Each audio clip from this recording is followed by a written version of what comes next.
Hello আমার gym করা ভাই বন্ধুগণ এবং আপুরাও যারা চাইছো বাসায় বসে হেলদি ওয়েতে মাসল বিল্ড করতে এবং একটা ফিট বডি মেনটেন করতে কিন্তু বুঝতে পারছো না যে কি খাবে কিংবা প্রোটিন হিসেবে কি নেবে তাদের জন্য আজকের এই ভিডিওটা। আমি সবসময় ঘরে বসেই আমার এই প্রোটিন পাউডারটা বানিয়ে ফেলি এবং এটাই আমি খাই। তো ভাবলাম তোমাদের সাথে রেসিপিটা শেয়ার করাই যাক, কারণ তোমরা সবাই অনেক কোয়েশ্চেন করো যে কি খান প্রোটিন হিসেবে, কারণ সব কিছুর এত দাম, বাদাম, দুধ, ডিম এগুলো সব কিছুরই দাম অনেক বাড়তেছে।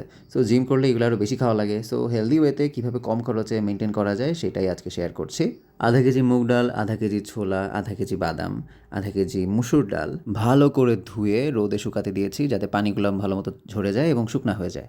মুগ ডালের পরিমাণ আরও বেশি ইউজ করতে পারো, কারণ ডালের মধ্যে মুগ ডাল হচ্ছে সব থেকে বেস্ট। এরপর সব কিছু কড়াইতে ভালো মতো একদম তেল ছাড়া মৃদু আঁচে কড়াইতে ভেজে নেব, মানে মচমচা করে নিব, দেন ব্লেন্ড করে নিব অ্যান্ড টানটানা your protein powder is ready. You can also add কাজু বাদাম, কাঠবাদাম ইত্যাদি ইত্যাদি। দেন স্টোর করবে এরকম একটা কন্টেনারে।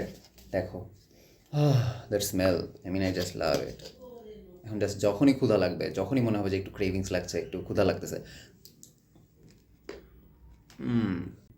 Just enjoy it. আরও বেস্ট কম্বিনেশন হয় যদি তুমি এক গ্লাস গরম দুধের মধ্যে 1 চামচ কিংবা 2 চামচ নিয়ে বা তোমার রিকোয়ারমেন্ট অনুযায়ী নিয়ে এটা গুলায় খাইতে পারো। It will work best for you. So share করে দাও নিজের বন্ধুদের সাথে অ্যান্ড হেলদি ওয়েতে একসাথে গ্রো করি আমরা। অ্যান্ড এরকম আরও ফ্রিতে টিপস পেতে ফলো মি।